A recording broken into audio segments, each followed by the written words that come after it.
আজকে আমরা আলোচনা করব ব্যাংকিং খাতে আইনি কাঠামো বিষয়ে। তো আমরা চলুন শুরু করা যাক। প্রথম যেটা নিয়ে আলোচনা করব সেটা হচ্ছে কনস্টিটিউশন, যেটা বাংলায় বলি সংবিধান। সংবিধান হচ্ছে একটা দেশের বা রাষ্ট্রের সর্বোচ্চ আইন। এই আইনটা আসলে অন্য কোনো আইনের সাথে এটা সাংঘর্ষিক হতে পারে না বা হয়ও না। এই সংবিধান আসলে রাষ্ট্রের নাগরিকদের মৌলিক অধিকার, রাষ্ট্র পরিচালনার নীতি নির্ধারণ করে এবং সেটা হচ্ছে যে ব্যাংকের আইনি ভিত্তি স্থাপন করে। যেমন সব ব্যাংকের আইন সংবিধানের সাথে সামঞ্জস্যপূর্ণ হতে হয়। এটি সকল আইনের উৎস। তো এরপরে সেটা হচ্ছে অর্ডিন্যান্স বা বাংলায় আমরা যেটা বলি অধ্যাদেশ। এটা কখন হয়? হ্যাঁ, যখন কোনো দেশের সংসদীয় অধিবেশন থাকে না, তখন রাষ্ট্রপতি বিশেষ পরিস্থিতিতে এই অধ্যাদেশ জারি করতে পারেন। এটা আইনের মতো কার্যকারিতা থাকে। হ্যাঁ, পরে এটা সংসদে অনুমোদন প্রয়োজন হতে পারে। যদি সংসদে অনুমোদিত না হয় সেটা বাতিলও হতে পারে। হ্যাঁ, যেমন উদাহরণস্বরূপ আমি যেটা বলতে পারি সেটা হচ্ছে বাংলাদেশ ব্যাংক অর্ডার 1972। হ্যাঁ, যেটা মাধ্যমে একটা বাংলাদেশ ব্যাংক বা কেন্দ্রীয় ব্যাংক হিসেবে এটার ভিত্তি স্থাপন হয়েছিল। হ্যাঁ, এরপরে যেটা বলবো আমরা সেটা হচ্ছে অ্যাক্ট। হ্যাঁ, অ্যাক্ট যেটা আমরা অ্যাক্ট হচ্ছে এটা হচ্ছে যে সংসদে পাশ হতে একটা আইন। এটা সংসদে পাশ হইতে হয়। জাতীয় সংসদে পাশ হওয়া একটা নির্দিষ্ট আইন। হ্যাঁ, সব আইন তো আর সংসদে পাশ হয় না। যেটা জাতীয় সংসদে পাশ হবে সেটা হচ্ছে যে একটা অ্যাক্ট। হ্যাঁ, যেমন আমরা যদি বলতে পারি বাংলাদেশ ব্যাংকের যেটা বাংলাদেশ ব্যাংকের জন্য যেটা প্রযোজ্য সেটা হচ্ছে ব্যাংক কোম্পানি অ্যাক্ট 1991, যেটার মাধ্যমে Bangladesh bank as a regulator হিসেবে, কেন্দ্রীয় ব্যাংক হিসেবে ব্যাংকের লাইসেন্স প্রদান, পরিচালনা, তদারকি সমস্ত মূলনীতি নির্ধারণ করে থাকে। তো এবার হচ্ছে রুল অ্যান্ড রেগুলেশন। তো রুলটা কি? রুল হচ্ছে অ্যাক্টের ক্ষমতা বলে সরকার কর্তৃক প্রণীত বিস্তারিত বাস্তবায়ন নির্দেশনা। অ্যাক্ট সাধারণত নীতি দেয়, রুল ব্যবহারিক পদ্ধতি নির্ধারণ করে। উদাহরণস্বরূপ কেওয়াইসি যাচাইয়ের পদ্ধতি, কেওয়াইসি মানে নো ইউর কাস্টমার, কেওয়াইসি যাচাইয়ের পদ্ধতি, সময়সীমা এবং দায়িত্ব নির্ধারণ ইত্যাদি বিষয়গুলো রুলের অন্তর্ভুক্ত।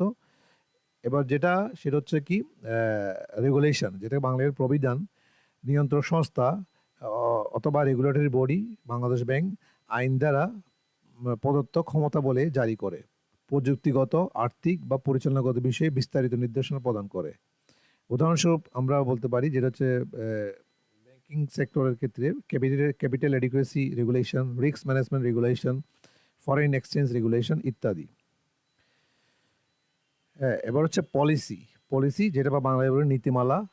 কোনো একটা প্রতিষ্ঠানের বা কোনো একটা অর্গানাইজেশনের আসলে কি অর্জন করতে হবে তা নির্ধারণ করে থাকে পলিসিতে। কিন্তু কিভাবে অর্জন করতে হবে সেটা পলিসিতে বলা থাকে না। তো প্রতিষ্ঠানের লক্ষ্য, দিক নির্দেশনা, কৌশল নির্ধারণ করে আসলে পলিসি।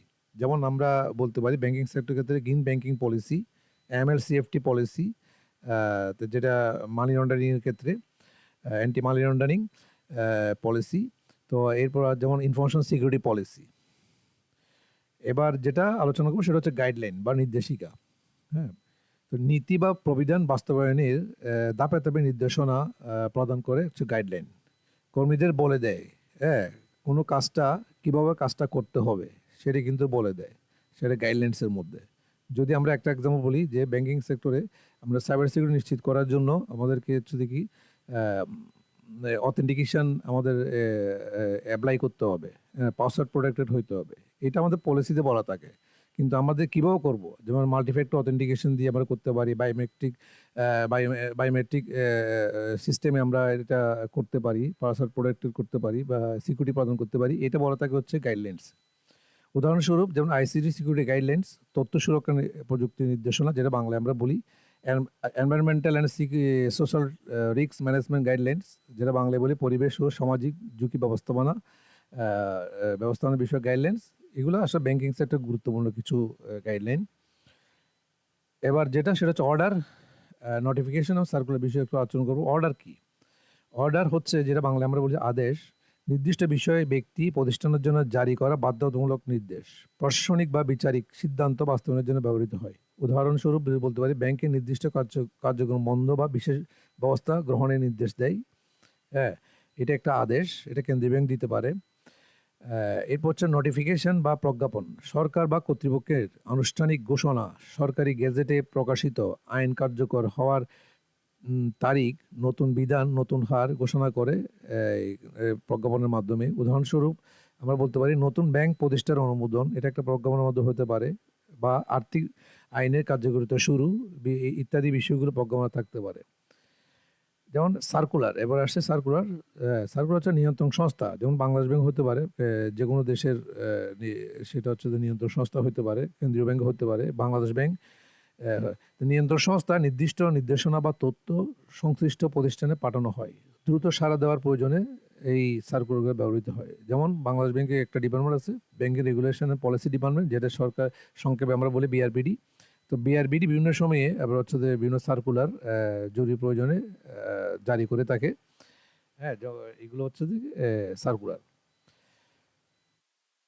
তো এখন আমরা একটু দেখি আইনি কাঠামো শ্রেণী বিন্যাসটা দেখি, সর্বোচ্চ থেকে সর্বনিম্ন কর্তৃত্ব অনুযায়ী ধারাবাহিক অবস্থান করা হয়েছে। যেমন হচ্ছে যে প্রথমেই ক্রম অনুসারে যদি বলি, সার্কুলার বা নোটিফিকেশন অর্ডার। হ্যাঁ, তারপরে যদি আরেকটু হায়ার যদি বলি, সেটা হচ্ছে গাইডলাইন্স বা পলিসি। এরপরে যদি বলে, এরপরে আছে রুলস অ্যান্ড রেগুলেশন। এরপরে হচ্ছে অ্যাক্ট, অর্ডিন্যান্স, ল, এবং সবচেয়ে যেটা সর্বোচ্চ আইন সেটা হচ্ছে কনস্টিটিউশন। তো আজকের ভিডিও থেকে আমরা কি টেকওয়ে পেলাম, কি মূল বার্তাটা পেলাম, সেটা বার্তাটা হচ্ছে আহ, সর্বোচ্চ কর্তৃত্ব বা যেই আইনটা অলঙ্ঘনীয়, এটা লঙ্ঘন করা যাবে না। হ্যাঁ, এটা হচ্ছে যে রাষ্ট্রের সর্বোচ্চ আইন, সেটা হচ্ছে কনস্টিটিউশন। আর যে আইনটা সংসদ অনুমোদিত হয়, হ্যাঁ, সংসদ অনুমোদনের প্রয়োজন পড়ে, সেটা হচ্ছে অ্যাক্ট অ্যান্ড অর্ডিন্যান্স। আর এরপর হচ্ছে যেটা আছে সেটা হচ্ছে রুলস, রেগুলেশন, পলিসি, গাইডলাইন্স। এবং এরপর হচ্ছে যে আপনার সময় সময় বিভিন্ন দিক নির্দেশনার জন্য আমরা যেটা ইউজ করি সেটা হচ্ছে অর্ডার, নোটিফিকেশন অ্যান্ড সার্কুলার। তো আজকে এই পর্যন্ত। পরবর্তী কোনো ভিডিওতে আপনাদের সাথে কথা হবে। সবাই ভালো থাকবেন। ধন্যবাদ।